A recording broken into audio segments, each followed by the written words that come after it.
All right, folks, welcome back. This is Rob Barrington here, and this is our weekly challenge against the robots. We are playing match points, and I think, as bad as I've been at kind of predicting the results at the other table, I think we're off to a pretty decent start. We've taken the maximum on board number 2 while avoiding a bad game. It looked like, so here it don't let that 3 hearts making +1 fool you. They could have taken 5 tricks against us. Pretty easily, or at least 4 if we play pretty much double dummy on that last hand. So good stuff for us so far, I think. And we're going to jump back in with another hand. Now here, this is a 4x1 14 count. This shape in particular is usually pretty difficult to bid. The one really good thing about this hand is we're going to have lots of major suit possibilities, right? We never want to do anything weird. If this diamond was an honor, we wouldn't consider opening a no trump, because it's really important we find major suit fits, and the fastest way to find that is to open a club and hopefully see partner either respond with a major or maybe make like a negative double after the opponent's overcall, and we'll see what happens here. And as on prediction, they just come right in with one no trump, which seals the deal for us. They are denying a 4-card major, right? So they have no 4-card major over there, and they have about 6 to 10 points. These are usually hands, you don't expect a shapely hand. This is probably a balanced hand from them, but I would expect them to have some number of diamonds that they just didn't want to bid here. Picture a hand that's like, 3-3, maybe 3-3, 4-3, or they can't have a 4-card major. Maybe 3-2, 4-4 that they didn't want to raise clubs and they didn't want to bid diamonds. So that's what I'm expecting over there. So what I'm trying to say is I don't want to freak out about this, right? And mainly because what's my alternative, right? If I can't pass one no trump, which I'm going to do, right? I don't have a game. My partner has 6 to 10, and I don't have a major suit fit. And either way, I wouldn't have a way to show any of that stuff at this point anyway. So here we're just going to pass, but I don't want you to freak out when you see this shortness. First of all, partner is very likely to have some cards there. Second of all, the opponents have to figure out to lead it. And third of all, we're only in one no trump, right? We can lose 6 tricks and still be successful, as we saw on board number 1. So here, all signs are pointing to a pass being good. And there we go, guys.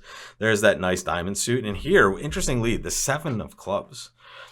I don't know whether to trust this or not. We've seen a weird lead from the opponents as well, but this looks like it could be one of those top of nothing leads, right? It could not be as well. Who knows what the heck the robot does on their opening leads, but take a look. Not the most wonderful situation to be looking at as far as total numbers of tricks. And what we can expect, by the way, if West wins this, they're probably going to return a diamond. All right, we can expect that because take a look, right?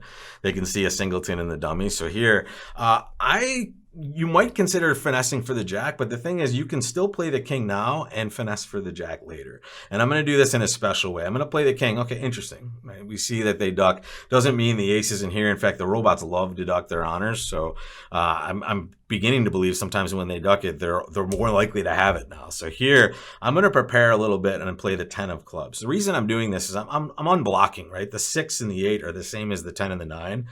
And if I get later in the hand and I want to finesse for this jack, I want to do it while being able to maintain a position, but also be able to win over here at some point. If I play the 9 of clubs and let's say it loses the ace, I can now later play the 2 and take the trick here, right? And then cash the queen, right? If I didn't play the 10 and the 9 and I did this later, I would be stuck in this hand when I'm now void, right? So here we gained a little bit of time on this one, right? We get to win this club in our hand. And now the question is, well, what do we do? We want to play spades from this side of the table, right? Towards this hand. And to do that, we need to find a way over to this north player's hand.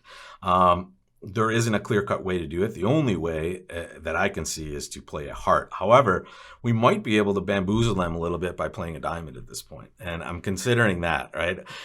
And here's what I would be advertising. I would be advertising that, hey, I'm interested in taking tricks in that suit. And when you do this in a live scenario, your opponents can get pretty confused. In fact, I've done this sometimes with singleton opposite 3, right? Just to kind of tell them, hey, I have some tricks over here, so be careful if you want to lead this suit. And now look at the other suits they have choices for, right? The clubs looks like, honestly, I think West has ace jack of clubs. I think that's just like pretty standard at this point with what they do. Can't guarantee this, but I don't necessarily want to play a heart right away. In fact, they might lead a heart for me if I break diamonds, and spades is a suit I clearly want to be playing. So I'm going to actually play a diamond here, and I'm just going to probably duck the whole thing. Let's see what they play. I'm going to duck everything. Right? Let's let them win. Hopefully, okay, the worst case scenario, they win the 9, and okay, even worst case scenario, they figure out diamonds is pretty decent for them. Okay, great. All right, here we go. Okay, let's just set up tricks for the opponents then. Beautiful. All right, now we finally get some trick of our own here. Although we've pitched a heart, so we've kind of blocked this up here. Great. I'm playing this hand particularly terribly, guys. Take a look. This is how you do not want to play. And look, the king of spades is on side. My goodness. We could have done so much better on this hand, guys. I'm so distraught. Oh, my God. Luckily, this is match points, folks. This is a match point scored event. So a 0 is just a 0. I am a little worried about pitching a club now. And I think you can see why. If I pitch a club and lefty has ace-jack third left, they're going to take the rest of these tricks. So as weird as it seems, I'm going to pitch a spade. Diamonds broke evenly, which is nice. Here comes that club to the jack. Yep, we were expecting that. Ace of clubs. Yeah, okay, so now they're just end playing us over here. We're going to take 2 spades, and I don't think the robot could play this any worse than we did, so I'm hating myself right now. Let's look at the winning line. The winning line is honestly the less tricky line, and it's the line I should take. The winning line is just lead a low heart, right? Look at this. Once we win the king of clubs, and let me show it to you guys. You get to see me at my worst moments. I kind of like this event, and honestly, you guys like to see this as well. You must like to see me torture myself, because this is a spot where all I need to do is lead a low heart towards the queen now. All right, and I just need the king to be on side. It's a straightforward play. And then I get to take 3 spades. I get to take 2 hearts for 5, the king of clubs for 6. And then I'll sit back and wait for an extra trick at some point. And I'll probably get it in either diamonds or that club suit. Right, so here, really rough play by me, and just a weird choice. First of all, I didn't have to get the diamond completely wrong, right? If I just play the 10 maybe, or if the 9 is in the other player's hand, or if I see an honor right away, that play might have worked out for us, right? Because now we're maybe creating a diamond trick, and then we get to take that traditional spade finesse. The key thing is, we wanted so desperately to be in this north player's hand, because that north player has the best position to play spades. Now, let's just tell you that the robots are just so good at not doing normal stuff that's bad for them.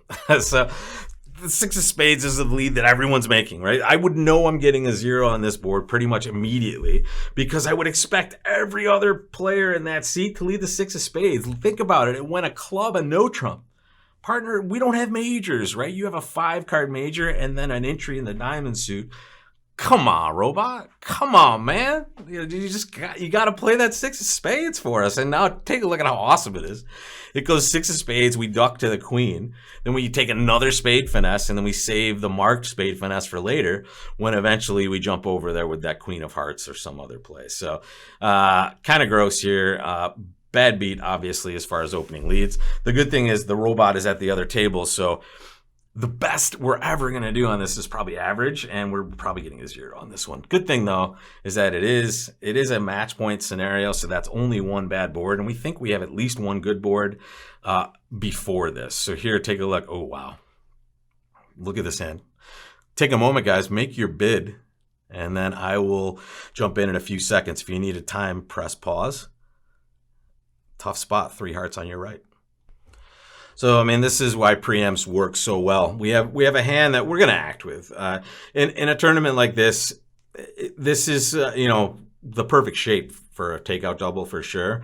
We would much prefer the queen of hearts be elsewhere, right? It's a much more useful card when it's elsewhere. It's very wasted as far as our values are concerned. But here, if we pass, we're just kind of letting the opponents walk all over us when we may, in fact, have an easy game here for all we know. So here, let's see what the double is going to mean for our partner. And here it's like 14 plus. I would say, it has to be a really good 14 plus to be at this level vulnerable, to be forcing partner to bid, especially knowing that they are a passed hand, right? If they're an unpassed hand, maybe you can have maybe a slightly bigger range here. But here, we're taking just a little bit of risk. And I would say, Maybe a good 15 plus 16, something like that is more normal. And we're there, right? And in these cases with the best hand tournament, we have to be the ones that get in there, especially folks, when you are short in their suit.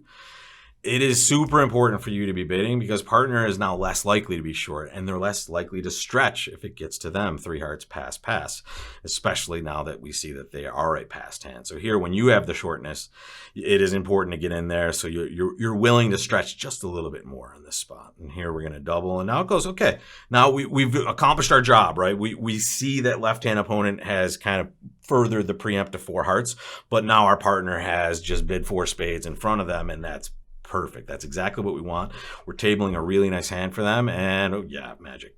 Take a look, guys. We are not going to have much of a problem at all on this one. We're going to lose this heart for sure, but then what are they going to do? They don't have any good answers at this point. Okay, they're going to just solve spades for us, and we're going to claim. And now we know we can ruff a heart in the dummy, and we have no diamond losers, no club losers, so we will claim 12 tricks. Easy game, this bridge, isn't it? That is the fastest hand we're going to play of all time here. And let's take a look at our results here. This will be a shorter session than normal, but here the robot makes a terrible error, right? I was going to finesse for the king of spades, right? And so should you. You shouldn't expect the king of spades to be there, which is why don't leave singleton on, especially in the trump suit, right? That's a card that's going to be finessed for, especially when this player can see that we are short. We don't have the ace of spades over here, right? They know we have one way to play this thing and one way only, to take a finesse, right? We're missing the king. They have that card over there. They should never volunteer this information. Really bad play. We would think we were getting a really good score normally in this spot, but to tell you the truth, no, right? The robot is defending at table 2 as well, so you would expect this same auction, to be honest, and then the ace of hearts and king of spades lead. So weird choice by the robots, but whatever. That's what happened on this one. Let's take a look at where we are ending up. Ooh, I'm liking this one for tomorrow, guys. Make your bid, and let's see if you're right when we get back here on Wednesday, folks. Look at this hand. 1 heart by partner, 1 spade on your right. What call do you make with this one? Let's see if you're right tomorrow, which is Wednesday. And don't forget, guys, 2 classes this week. Tonight, if you're watching this on the day it is released, we have February 8th at 6:30 p.m. Eastern Time, defense practice, a brand new course. You're just me and you. You don't need any other software at all. We're going to be talking about defensive decisions. We're going to be counting hands. We're going to be signaling and decoding partner signals. All the good skills that you need to develop to play better defense. The fastest way to improve your results is to be a better defender, especially if you bring your partner. You'll be in the same realm together and achieving higher scores by getting that low-hanging fruit, which is defense, which you're going to do twice as often as declare. And then Wednesday is the normal bridge quiz, 3:30 p.m. Eastern. We're doing 1 no trump semi-forcing this week, a very good addition to make your card a little more expert standard. Not playing 1 no trump in response to a major is always forcing, just semi-forcing, a little small step forward that I'll show you the differences in when we meet on Wednesday. And don't worry, guys, if you cannot join those courses live, or if you're watching this video like a year later, those courses are all available for you on replay. The replays are just as good as the live classes, so don't forget, you can pick those up at any time if you see a topic that interests you. So I will see you tomorrow for this hand, and we'll see if your bid is right for that middle of the week tournament style 5 and 6. Let's keep grinding, guys. See you soon.